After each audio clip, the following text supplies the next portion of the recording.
नाज़रीन, breaking news अमाकिना से Nawabshah मां पीपल्स पार्टी MPA अली हसन जरदारी साथ सूबाई वजीर सैयद नासिर हुसैन शाह की मुलाकात। पीपल्स पार्टी अगवान शेरियार खान शर्ब पीपल्स पार्टी MPA अली हसन जरदारी सां मुलाकात कई। मुलाकात दौरान सियासत की सूरत हाल ते गालियों कई वयूं। अहम खबर है अपडेट करना से नाज़रीन अवाखे नवाब शाह पीपल्स पार्टी MPA अली हसन जरदारी साथ सूबाई वजीर सैयद नासिर हुसैन शाह की मुलाकात। पीपल्स पार्टी अगवान शेरियार खान शर्ब पीपल्स पार्टी MPA अली हसन जरदारी सां मुलाकात कई। मुलाकात दौरान सियासत की सूरत हाल ते गालियों कई वयूं।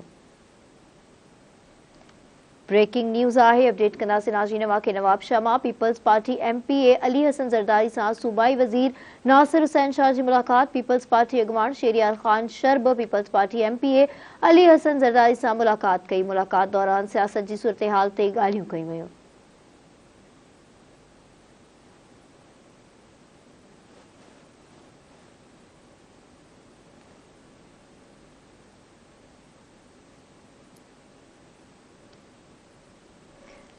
ब्रेकिंग न्यूज़ है अपडेट करना से नाज़रीन वाक़े नवाब शाह पीपल्स पार्टी MPA हाजी अली हसन जरदारी सां सूबाई वजीर से नासिर हुसैन शाह की मुलाकात।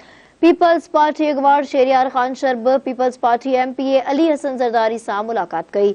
मुलाकात दौरान सियासत की सूरत हाल ते गालियों कई वयूं। तफसील मालूम करना से टेलीफोन लाइन ते मौजूद है नवाब शाह मां Dharti TV news reporter Aamir Bhatti. जी आमिर, छा अपडेट्स आहिनि?